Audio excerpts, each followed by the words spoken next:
My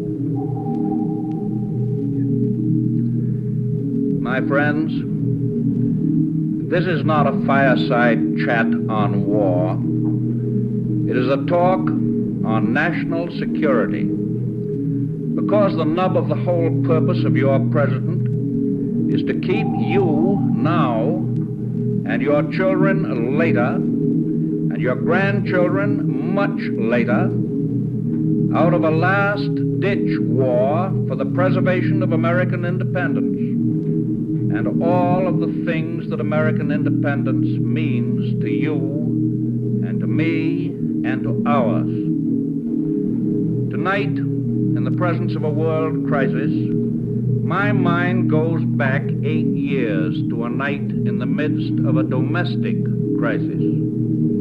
It was a time when the wheels of American industry were grinding to a full stop, when the whole banking system of our country had ceased to function. I well remember that while I sat in my study in the White House, preparing to talk with the people of the United States, I had before my eyes the picture of all those Americans with whom I was talking. I saw the workmen in the mills, the mines, the factories, the girl behind the counter, the small shopkeeper, the farmer doing his spring plowing, the widows and the old men wondering about their life's savings. I tried to convey to the great mass of American people what the banking crisis meant to them in their daily lives. Tonight, I want to do the same thing with the same people in this new crisis which faces America. We met the issue of 1933 with courage and realism. We face this new crisis, this new threat to the security of our nation, with the same courage and realism.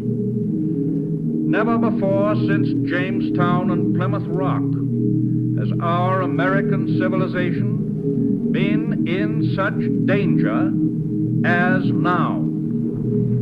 For on September 27th, 1940, this year, by an agreement signed in Berlin, 3 powerful nations, 2 in Europe and 1 in Asia, joined themselves together in the threat that if the United States of America interfered with or blocked the expansion program of these 3 nations, a program aimed at world control, they would unite in ultimate action against the United States.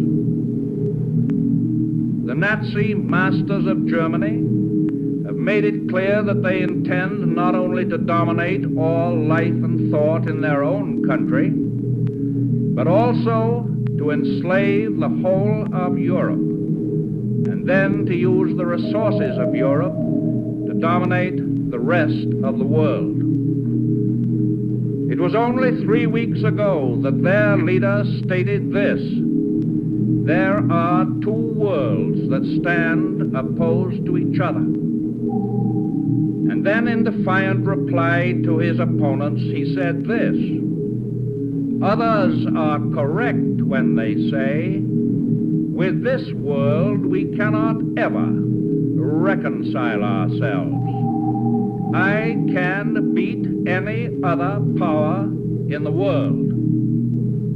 So said the leader of the Nazis.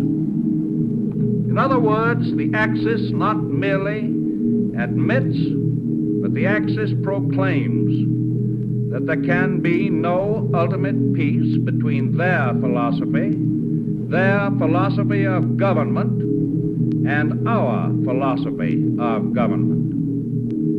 In view of the nature of this undeniable threat, it can be asserted properly and categorically that the United States has no right or reason to encourage talk of peace until the day shall come when there is a clear intention on the part of the aggressor nations to abandon all thought of dominating or conquering the world.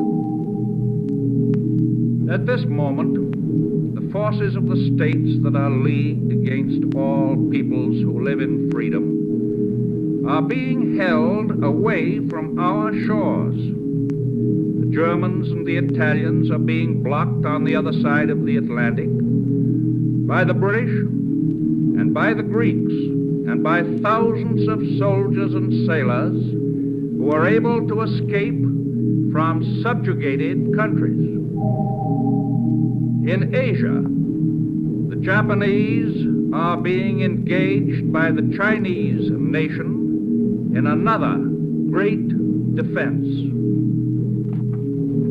In the Pacific Ocean is our fleet.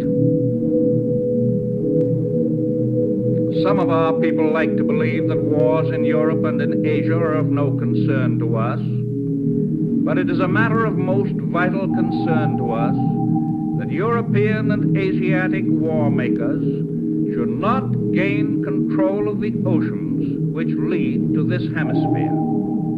117 years ago, the Monroe Doctrine was conceived by our government as a measure of defense in the face of a threat against this hemisphere by an alliance in continental Europe.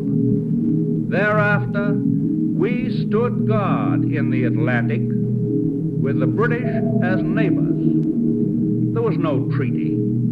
There was no unwritten agreement.